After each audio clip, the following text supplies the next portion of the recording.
Please note that this is a sponsored event and any opinions expressed are those of the presenters and do not necessarily reflect the views of ASCE. ASCE also asks that presenters and participants refrain from discussions surrounding competitors and pricings of products and services.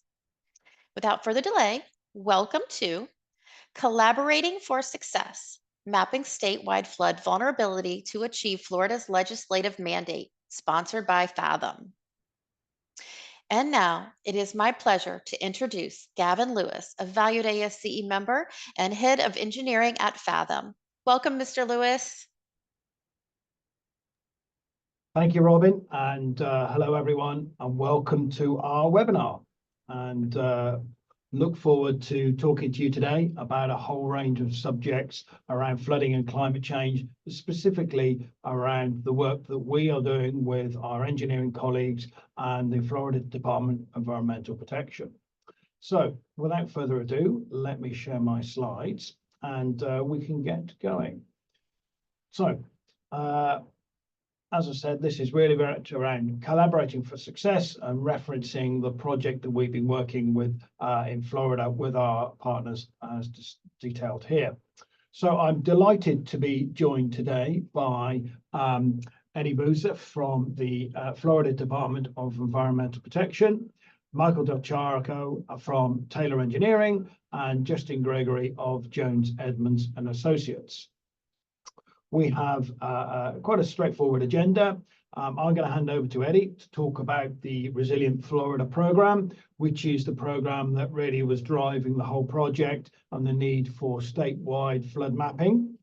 I'll then pick up and talk a little bit about Fathom, introduce you to who we are and what we do, talk a bit about our standard US data and some of the methodologies that we apply for our flood modeling and climate. Then I'm going to hand over to Michael from Taylor Engineering to talk around how the Fathom data was actually applied in the vulnerability assessment for the state. And then Justin from Jones Edmunds is going to talk a bit about the data that we produced and the comparisons and the application of the data against locally derived data sets. We'll have hopefully about 10 minutes for Q&A at the end. And so as Robin mentioned, please ensure that any questions you have, you put in the Q&A panel at the top or the bottom of your screen.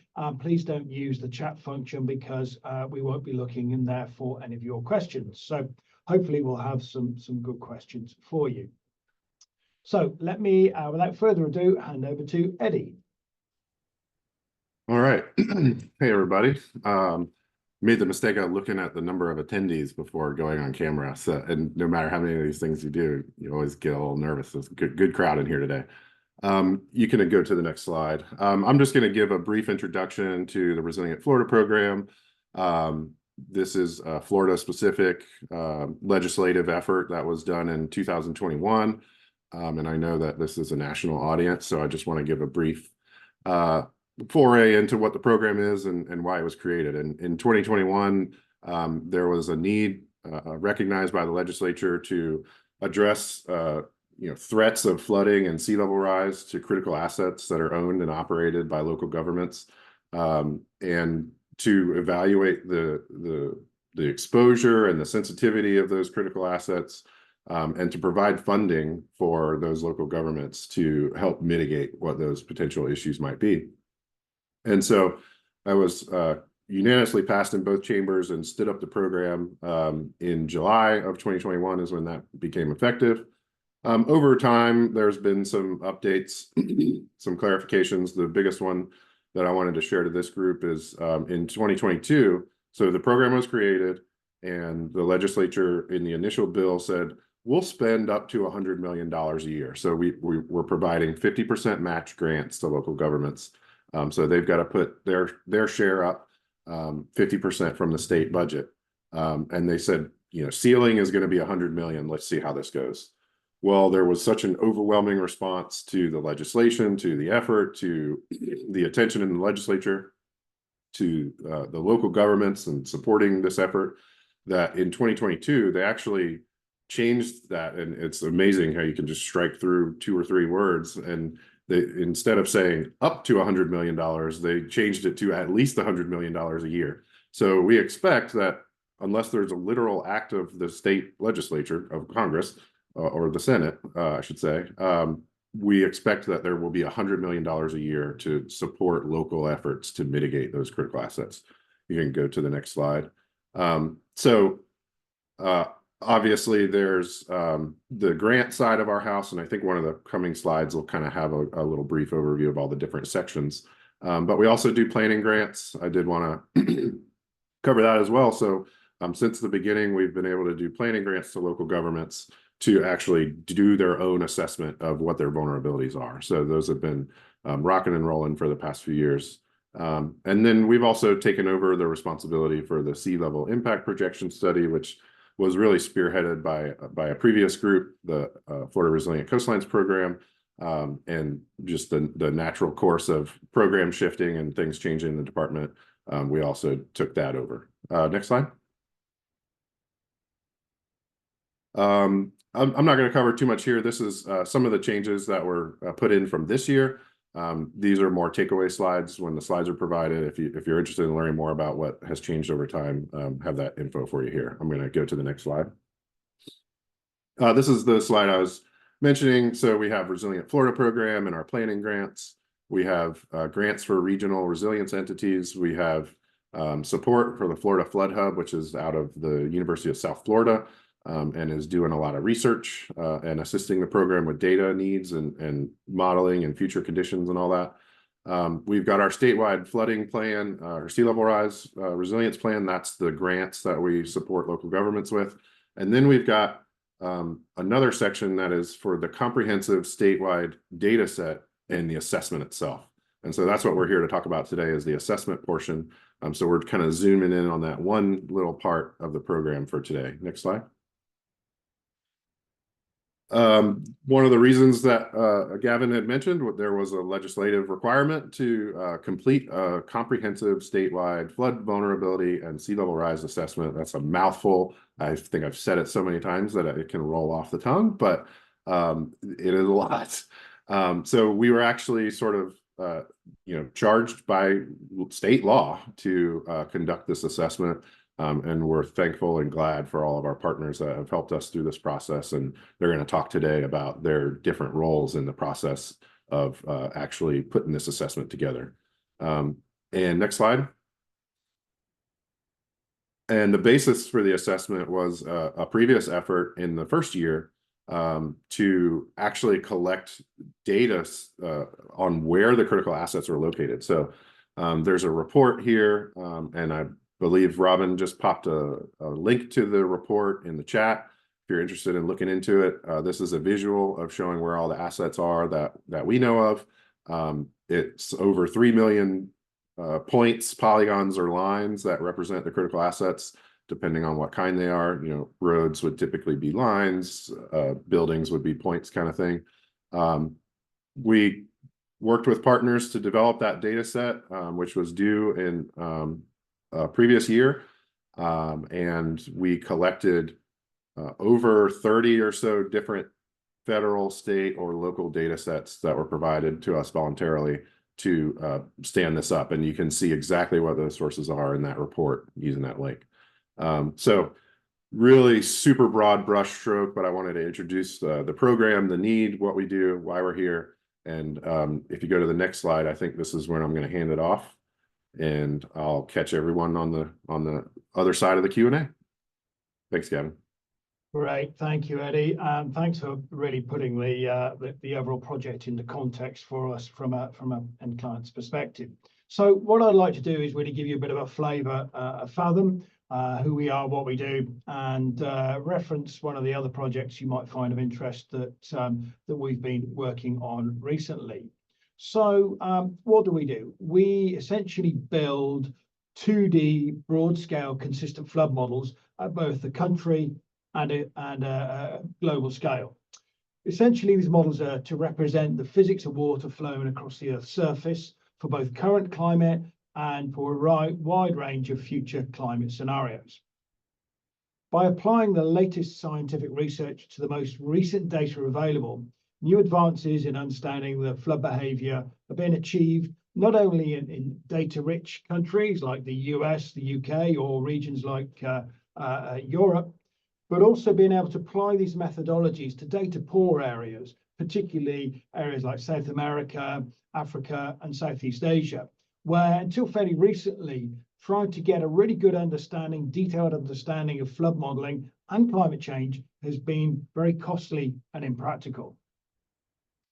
So everything we produce is underpinned by robust scientific research, which we publish in the leading scientific journals. And as can be seen from the summary timeline on the screen in front of you, we've been publishing a lot of papers, and effectively we publish more papers than a lot of university research teams. But we feel it's really important that we not only drive the science and the understanding of flood modeling, but also share that. We're very transparent about our modeling, not only around the methodologies, but also the validation of our data sets. And we make all our scientific papers available on our website, so you can have a really deep dive into them for a good understanding on how we build our models and how we validate them. And by sharing our research in such detail, it really gives our customers and ultimately their end customers much more confidence in the data that they're using by giving them a really good understanding of the science and the modeling behind the outputs that are being generated. So we apply this science to a number of data sets, starting off with our global terrain data set. Of course, water runs downhill. We need to know where that is. So when we're building flood models at a global scale, we really need to have very detailed understanding of the terrain. There was very little out there at a reasonable scale until recently. So we've developed our own global terrain data set. We use that in areas where there's no LiDAR, but also we infill areas where there is no LiDAR or the suitable data sets don't compare to the quality of the global terrain data. So we use that data to create flood maps, both at a global scale, but of course at a country scale, which we're going to be talking about here. Those maps are multi-layered, multi-detailed. From those maps, we develop risk scores to really give you a rapid understanding of flood risk and exposure for locations or areas. And then the work that we do within the insurance market, we've developed catastrophe or loss models using our data sets to create synthetic event sets, applying vulnerabilities of buildings and allow us to calculate losses. So our data, we provide that both directly, but also through our API as well. So it's all very well talking about our current view of flood risk, but of course, we're in a non-stationary climate, and we really need to understand what's going to happen, not just today, but also under a range of future time horizons. So we've spent a lot of time and effort over the last 3 or 4 years really honing our methodology to develop a considered and comprehensive view of flood risk in the future under a range of time horizons and different emission scenarios, both in the US and globally. So for our specific US data set, we've built for the whole of the continental USA. That also includes Hawaii, Alaska, and Puerto Rico. And this model really simulates pluvial flooding, fluvial flooding, and coastal hazard for both defended views and undefended views for the fluvial and coastal data set. We're able to provide a series of views, future views up to 2100 and any known emission scenario. And as I mentioned earlier, terrain is really important, and we've spent a huge amount of time and effort, as you'll see in a minute, actually pulling in a lot of open source LiDAR data across the country to boost and develop our data. Now, it's not only the inputs, but a lot of work has been going on around the science of how we represent channels within our models, and we've published a series of papers on that. And we're also, in this data set, we've also built in a representation of dams within the data set to have a more realistic representation of river flow. So there's a number of increasing developments within our data set from the old version that we had in 2020 to the new version now. And as you can see, this has increased with the LiDAR data that we've captured across the country. And where we don't have that LiDAR data, we've infilled with our own FabDem terrain data set that is actually better than a lot of the open source data sets provided by the USGS. So just to put that into context, we've now got LiDAR coverage for over 57% of the US landmass, and that effectively represents 94% of buildings are now covered by LiDAR, which is up from about 58% in 2020. So not only have we got a very detailed terrain data set that we can make available, we've ingested that and built our models on this latest data. So we're ensuring we're getting the latest representation built in and the fidelity into our models. So it's great to produce a new flood model, but I'm sure you're thinking, well, okay, how does this really stack up against data you use on a regular basis, predominantly FEMA data? So we've published a number of papers around that. This is one of our first papers where we were able to demonstrate that through the fidelity of our model, we're able to accurately represent FEMA data, and where the FEMA data was more recent and more detailed, we had a very good correlation between Fathom data and FEMA data. And that was really put into context when we took population data from the Environmental Protection Agency, and we overlaid that population data against both the FEMA flood hazard data and the Fathom flood hazard data for the US. And we published a paper a little while ago around this, and you can see effectively a threefold increase in the flood risk that we are presenting across the country. Now you may be asking, why is this? On the image on the left, you can see where the FEMA data is, that's colored in red, and we've overlaid the Fathom data. And effectively, we're filling in the gaps. We're complementing the FEMA data. We're providing much better understanding, comprehensive understanding of all the river channels in this particular region, but also the fluvial flooding as well as the pluvial flooding. So it's really important that we're providing a consistent, broad-scale view of flood risk across the whole country, but also a state and a county level. So by using this data in comparison, we can demonstrate there is a significant difference in the view of a flood risk comparing different data sets. So not only using population data, we've done quite a lot of work comparing our data directly to detailed FEMA flood maps. And you can see here on the table on the left-hand side where we've got our critical success index for our old version 2 US data and a significant uplift in CSI for our version 3. Now, there is a link that Robin will make available to some of our research that talks through how we validate our data against both FEMA data, but also you can see here we've working on presenting our data and comparing it to a lot of the detailed flood maps that the Iowa Flood Center produce, which are very good, and we spend a lot of time in comparison and measuring our data against them as a really good benchmark. So we are open and transparent around how our data performs, and we welcome people to view that and understand it in more detail. So I've talked a little bit about our off-the-shelf data. However, I want to touch on one of our bespoke modeling projects we've done recently. So we've deployed our modeling framework that we have developed for creating our standard US and global flood maps, and we've deployed that to develop bespoke maps for a number of projects. Obviously, the Florida example that we're going to expand on in a minute is one of them. The other one is for the Texas Water Development Board.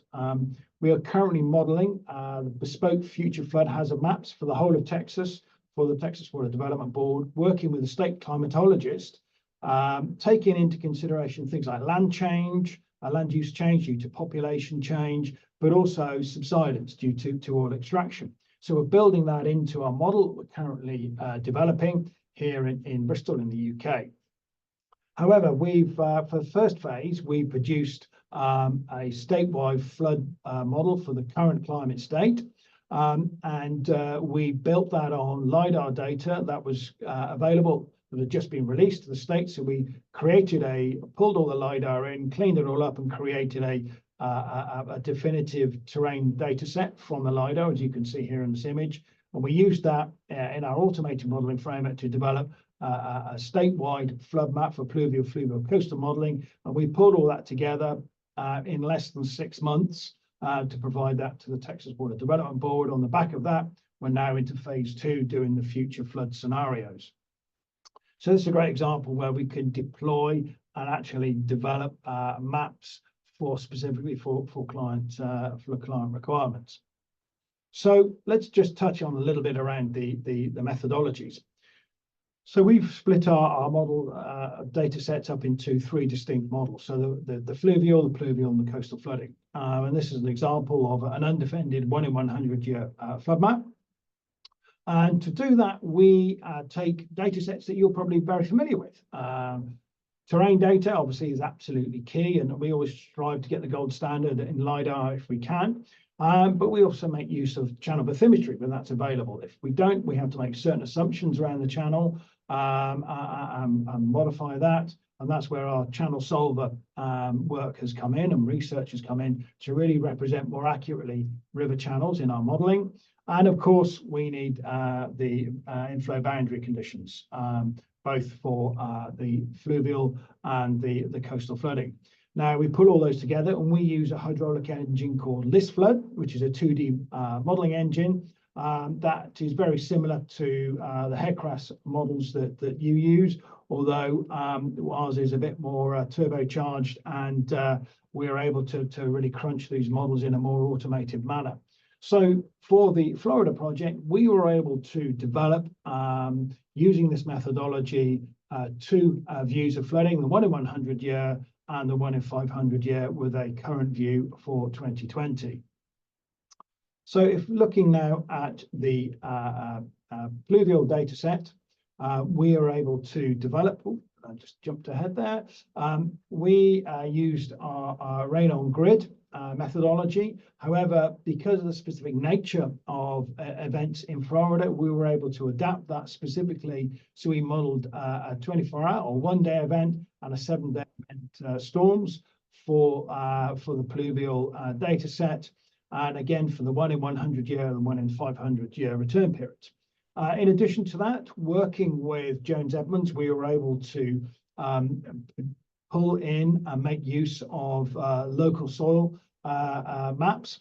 We developed 7 soil parameters so we could vary the porosity in line with the local conditions.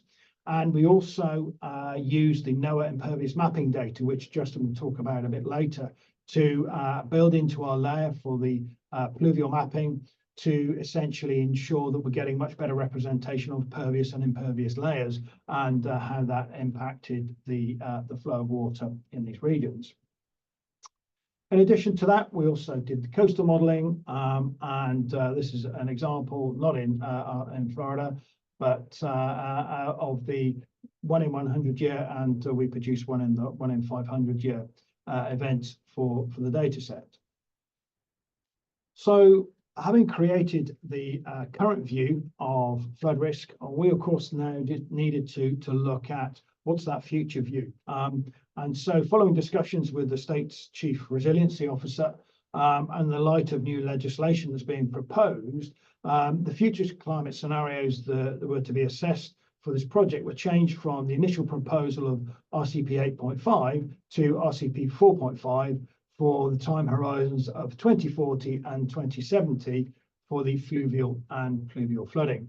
Now, when we get to climate modeling, this graph really kind of represents the dichotomy we've got. We've got global ensembles, global climate change models, and even regional climate change models are great. They talk about climate, they talk about change in the weather, but they effectively are at a very coarse scale. when we're coming down to the spatial resolution that we need for flood modeling, it's really very different. So how do we marry both the climate ensembles to actually what we need to develop flood models? So we've spent quite a lot of time and effort, excuse me, around that. And we have effectively developed a series of change factors that we apply to the pluvial, fluvial, and coastal modeling, as described in this diagram. So this is a representation of our automated modeling framework. This essentially represents the overall view of our modeling.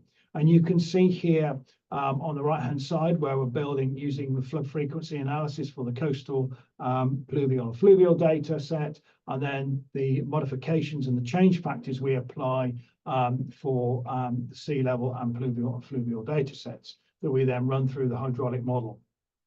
One thing I haven't really talked about, but is of course extremely important, is flood defenses. And through a post-process methodology, we are able to represent flood defenses at a very detailed level.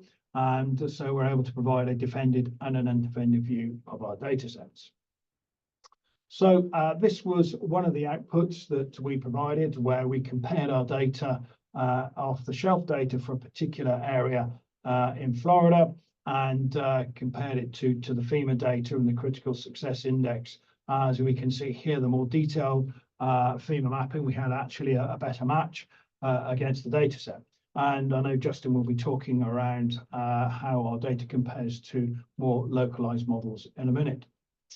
Okay, well, hopefully that's given you a bit of a flavour of what we do on the flood modelling. I'm sure there'll be some questions around the methodology. We have a number of other papers and documents we can share with you later.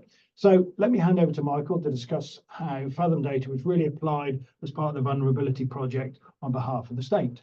Michael. Thank you, Gavin. So we have worked with the DEP for quite a while, and when we saw this legislation passed that said that they had to do a comprehensive vulnerability assessment for the state for all 67 counties using a seamless data set. I knew that was going to be quite a challenge. I've worked in the state on riverine and coastal flooding issues for my whole career. And so I knew that it would be very difficult to find a seamless data set that had both existing and future conditions.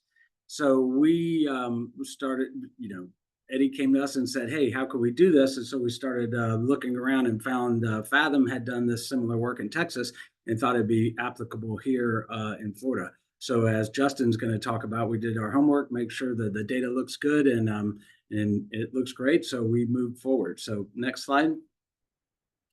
Again, we put together this team with Fathom doing the modeling, and then Jones Edmunds and Taylor Engineering splitting the 67 counties with interior counties and then coastal counties, just because the time frame was so short. We were only going to have about 4 months to do most of the project and then get a draft report into the state.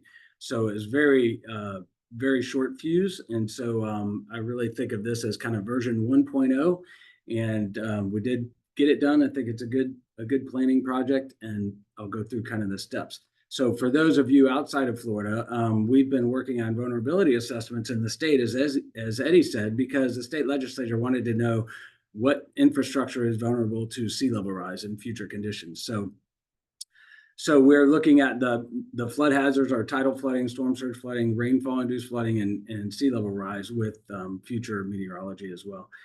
The steps really are pretty simple. You get all the critical assets. So everything that's of regional interest, and that's difficult to define because everybody defines it differently. But then you develop the exposure scenario mapping, exposure analysis, which is, taking the elevation of all those critical assets and marrying that with the flood data, and then calculating a sensitivity to those flood hazards. And that's how you develop your vulnerability assessment. Next. And as Eddie mentioned, one really helpful thing was that the DEP had already done the development of a critical assets database. And so we were able to use that and pull it into this whole thing. If there would not have been enough time to do this task along with the flood risk test. So it was really great that the state had this together. And this is available for anybody at the link that they posted. Next, please. So having that asset database looks something like this. This is a recent study we did in Sarasota, and you can see the map on the right just shows we use different icons for showing, government buildings or libraries or police stations, whatever it is. And we look at different asset categories. So community and emergency facilities. And this is, like I said, just one example of the 67 counties in the state. Okay, next. We also looked at critical infrastructure, so pump stations, wastewater treatment facilities, lift stations, those kinds of things. Next. Natural and cultural and historic resources, obviously very important in communities. So looking at libraries and different features like that. And then this one, the transportation and evacuation routes. These were segmented into shorter pieces, and we did the assessment based on 30-foot pieces or something, and looking at the average elevation of that stretch to see which ones were impacted. So that's just an example of what the data set looks like and the level of detail that we went to on that. Okay, next slide. So once we have those things together, we had to look at the modeling and the risk we had there. So there was 3 types of modeling, as Gavin mentioned: pluvial, fluvial, and coastal. There was 3 time periods, which is current conditions, 2040 and 2070, 2 extreme flood events, the 100 or the 1% and the 0.2% annual chance event, and then also mean high water for current conditions. And then we looked at sea level rise projections using NOAA 2022 with intermediate low and intermediate high. So then you can see the graphic there on the right. We had pluvial, fluvial, and coastal modeling, and we kept the pluvial and fluvial together and separated the coastal modeling. This was not a true combined flooding event, which is something we'd like to do in the future, but we kept those databases separate. Next slide. So going back to our Sarasota example there, you can see the flood hazards shown in blue, and then we map those out on with the infrastructure. So we just do a marrying of the two. We have each asset has an estimated elevation. If we don't have actual data for that, we use an estimate from the LiDAR data, and then we combine that with the flood hazard data for all those multiple scenarios that I pointed out. So it is a lot of data. You can imagine all those infrastructure points with fluvial, pluvial, coastal, and all those different flood scenarios, the 1.2% different, existing 2040, 2070. It is a lot of data. Okay, next slide. So after you get that, you have to then do some kind of assessment, right? So you have an idea of what the impact is. So now we kind of want to know what the consequence is, right, of that flooding. So, initially you would have mean high water. So next slide. Then we developed metrics like this for the different asset classes. So the table on the left, you can see we've ranked low, medium, high for different. These are the numbers in the middle there are depths of flooding. Depths of flooding at that structure. So estimated flooding in that structure. So you can see low if it's less than 3 inches on most of those assets. And then, a high would be over 15 inches in a building or something, because that's really where you're hitting all your electrical plugs and things like that.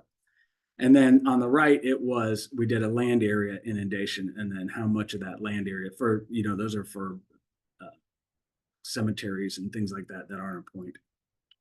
So using those metrics, we went through and calculated for each structure what the impact was. So next slide. So you can see it goes from, those buildings would be low under mean high water, then 2040 they go to medium, and then 2070 go to high. So then next here, we're seeing the dashboard. So we have all this data. There's no way to publish all this data in Excel tables or anything like that. It's just a massive amount of data. So we set up this dashboard, vulnerability dashboard. This is going to be currently is going to be used internally by the DEP when they are looking at grants and when they're looking at communities that haven't been able to do their own vulnerability assessment. They do have this data available. So it is a large data set. As I said, there's several different steps, but you can basically pick a county, pick a asset type, and then pick a flood scenario, and then click on, here's an example of us clicking on Windy Hill Elementary School, gives you all the data for that school. And then next slide. Oh, actually, this is one of my favorite places to fish out of, but there's a state government facility there, that dot that was highlighted. So you could see it gives you all the information. Then next slide. It'll show you what the flooding risk is, the sensitivity at each one of those. So those, return year 100 for 2040 intermediate, you can see all the different floods. And this is just one of the many scenarios we ran. But this gives, then you can color plot each of the points, and people can look at which flood hazard and how impacted their infrastructure is. So again, this was done for all 67 counties in the state, and it's just a massive data set. The DEP is working with another vendor on setting up a whole system and tools to make all this data available, and that'll be several months out, but keep your eyes out for that. Next. I think that's it. There you go. Thank you.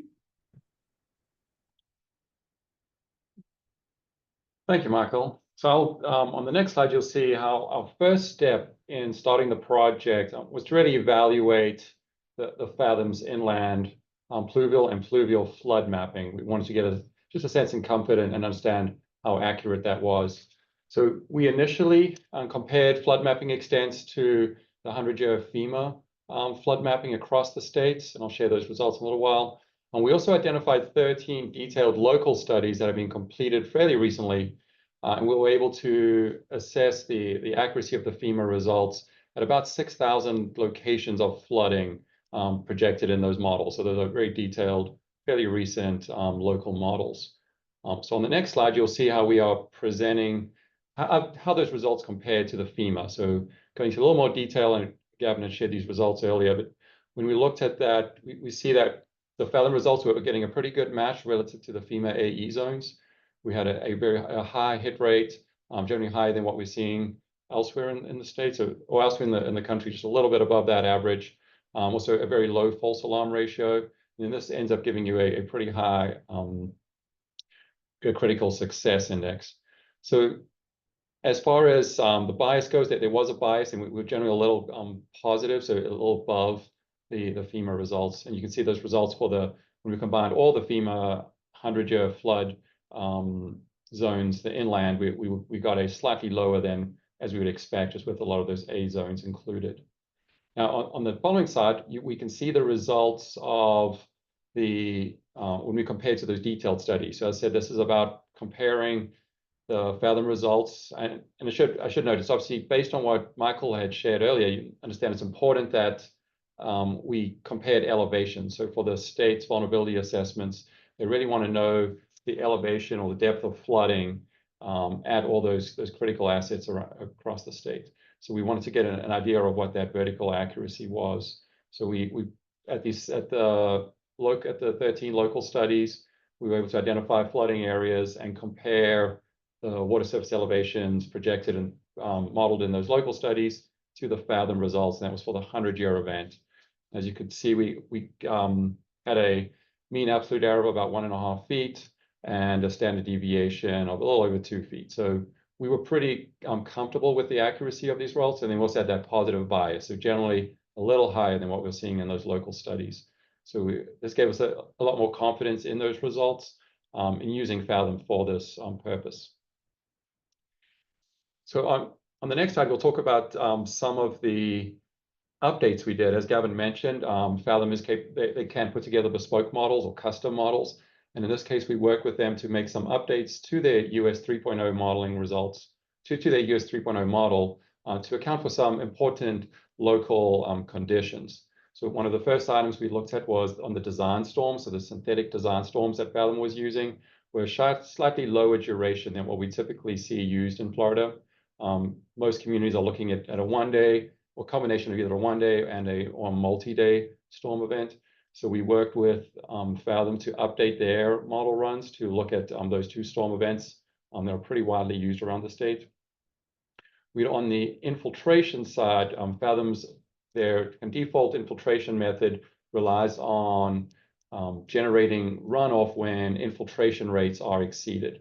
So this is something that in a lot of Florida, we have sandy soils and high water tables. So often runoff is generated through saturation excess.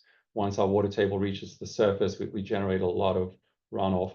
And Fathom was able to work with us and actually updated their model code to account for both rainfall, infiltrate or runoff being generated due to excessive rainfall rates, as well as actually track the water table, and then when that gets to the surface, begin generating runoff. So to achieve that, we worked with Fathom and we updated their soil properties. We used the NRCS Surgo data, so very high resolution soil mapping. We also used some additional local soil information to help characterize soils around the state. And then we also incorporated those seasonal high water table estimates out of Surgo. So we had an idea of that depth to water table. And Fathom was able to update their modeling platform. Now, on the next slide, I'll talk a little about the importance of impervious areas. So obviously, impervious areas are an important aspect of pluvial flood modeling. And at the start, just as we started this project, we'd heard that NOAA CCAP program was about to release their 1 meter resolution impervious mapping. So we reached out to them and they were able to get a copy of that to us very early, which was extremely helpful in this project. We did some accuracy assessments where we compared the new NOAA impervious mapping. And NOAA has mapped all of Florida through this their CCAP program at that very high resolution. And we compared that impervious mapping to some city and county impervious mapping that we had access to that was considered kind of the gold standard, just very accurate. And we found that we were generally well within 3%. So that was at the sub-basin scale.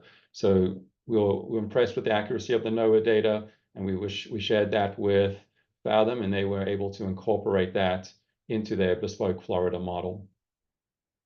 Now, on the next slide, we'll talk about the importance of change factors. So as Gavin had mentioned, Fathom does have their own rainfall change factors that are built into their system.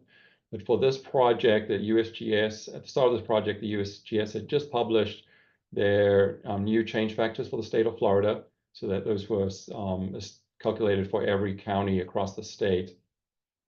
And we worked with Fathom to update their change factors. So we replaced what Fathom would usually use as rainfall change factors with the data provided by the USGS. And this was provided at the county scale. We chose RCP 4.5 as the climate scenario to represent rainfall in 2040 and 2070. And this data was smoothed just to create a much smoother representation of those change factors in the model, so we didn't get big discrepancies between counties. So it's really useful that they were able to include that data in our fluvial modeling. Now, on the next slide, we'll talk about on the fluvial side, we worked with Fathom to establish a 2020 baseline model. So that is representing flood risk in current flood risk across the state for pluvial or fluvial flooding, sorry. And it's as mentioned earlier, it's obviously important we needed to model flood risk in 2040 and 2070. So once again, we used that RCP 4.5 scenario, and Fathom was able to extrapolate that flood risk out. That's about a 2.6 degrees Celsius increase in global mean temperatures by 2100. So these were some of the key updates we made to the model. And I think on the next slide, I'll go ahead and just share some of the results that we're seeing. So this is an example from a riverine flooding within the state. You can see on the left is the FEMA 100-year flood risk shown in red. And on the right is the flood depths provided by Fathom. As you can see, giving us a pretty good match in flood, or a very good match in flood extents. And both data sets were able to identify the likelihood of flooding at a key river crossing on I-10 in the state. So then the big advantage that Fathom offers, in addition to matching the FEMA, is if you go to the next slide, we can overlay the pluvial flooding with the fluvial flooding. And I think that's pretty clear on here. So we have access to just significantly improved resolution of flood risk mapping. So we can start mapping all the tributaries and the flooding in those watersheds. And through that, we're able to identify a lot more critical assets that were at risk of flooding. So not just relying on those major FEMA floodplains, we can start looking at that more localized flooding and how that may impact critical assets. And in this case, we identified additional locations of flooding on R10, as well in many of the roads in this area. Okay, so thank you. I think on to you, Gavin.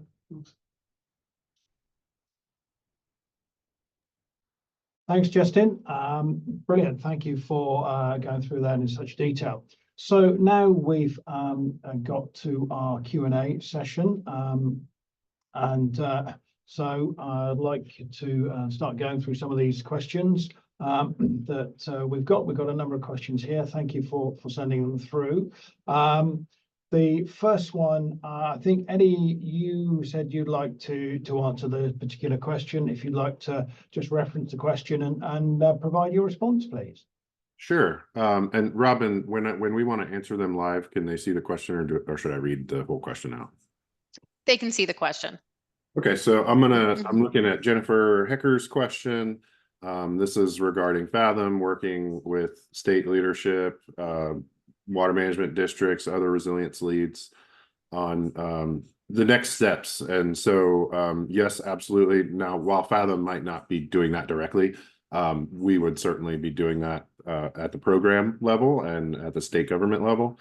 And like Michael said earlier, he calls this sort of version 1 or phase 1 or whatever he mentioned. You know, I almost even say it's like phase 0. You know, this is a draft 0. This is our starting point. We do have to update this assessment every 5 years per statute. The underlying data has to be updated every year. So we are most certainly looking at all the opportunities that we're going to have to work across the levels of government to make sure that this is as good and accurate as it can be, utilizing local data. I know, you know, water management districts have a lot of input on how we can tweak certain things and take certain approaches. And one thing that we're working on right now is sort of what the architecture is of how to provide us your data. So we've got a lot of vulnerability assessments that are doing their own exposure and their own sensitivity. And at some point, you know, we're going to receive that data as part of that grant. So we want to incorporate that where it's appropriate into the statewide assessment. So don't know exactly what that looks like quite yet. You know, do we say, is it more vulnerable in the local data? So let's take that one over the state data. Is it an amount, you know, sort of combination of the two? Is it just a separate layer so that you can make your own decisions? But we will be working on those sorts of next steps and what input the various different stakeholders can help us with. So I hope that addresses your question. There was another sort of semi-related question. I'll just go ahead and take that real quickly too. Ashley's question about, could a city or a county clip this data and use it for their assessments or their analysis? And I think absolutely. I mean, I think we also might be looking at that approach for some communities that haven't been able to do their assessment, but still want to be eligible for grants. You know, whether we can do that for them or whether we can partner with other entities to do that for them. You know, I'm talking small communities, maybe they don't have the makeup of staff to be able to do this type of work or the capacity to manage a grant and a big project like that. So I absolutely think that that would be something that we could get behind. I haven't done the full review of everything to make sure that it meets all the statutory requirements, but we did go into the project. Even though the statutory requirements for the scenarios and the standards and what the local VAs have to do is in a different section of the statute, we did still try to carry this project out to comply with those standards so that it could be used in that type of way. Right, thank you, Eddie. There's a couple of other questions here. There's one around, I think, one from Anne. What data are you using for verification other than FEMA? Outside of the project, we use a number of data sets. the Iowa Flood Center being one of them. We also use historic data where we've actually captured water inundation levels and return periods that we validate our data against. I'd ask Justin to respond, to perhaps go in a bit more detail or reference some of your earlier points, Justin, on the verification of where you used Fathom data in your more local comparison. Okay, sure. I'm going. And so we had used, I'd say, 13 local studies. These were completed by water management districts, cities. Generally, they're all either water management districts or cities or counties across the state of Florida. They were fairly recent studies, and we were able to that was using a combination, typically SWIM, RCPR, Stormwise, I guess now, and HEC-RAS as well. So those were the modeling platforms those were developed in, and more very detailed local studies, lots of survey and regulatory type models that had been developed. Thank you.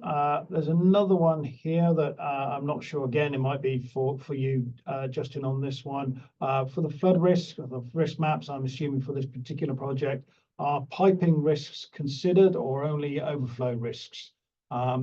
And how significant do you think the piping risks, based on your experience, will be? And I can attempt to answer. And from piping risks, I assume we're referring to stormwater pipes and culverts. But if that's the case, that the two-flow or the Fathom model, sorry, does include those. It makes an assumption on culvert flow, but pipes were not. Stormwater sewer and pipes were not included. Obviously, trying to include that at the and there are some assumptions on abstraction of flow due to the local stormwater system, but it's not explicitly included in the model. Just pulling that together would take months or years. Okay, thank you. Whilst you're there, there was also a question around groundwater. Was there a groundwater component to this? If so, how was this data sourced? And I guess the effects of ground superficial. So the only groundwater that was considered was the seasonal high water table. So that was we used the NRCS Sergo estimates of seasonal high water table around the state to set the soil storage available in the soil profile. The groundwater per se was not modeled explicitly. Okay, thank you. Yeah, so that comes to another question here. Does the statewide flood model mapping use integrated surface groundwater model? I think we just answered that.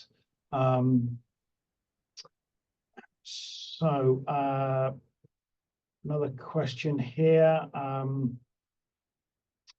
RCP 4.5 and 8.5 are based on IPCC old report. Now they look at different scenarios.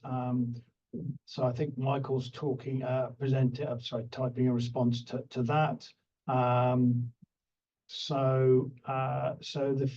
Another point here, the vulnerability analysis. The vulnerability analysis can benefit from estimating the value of flood damage from various types of assets.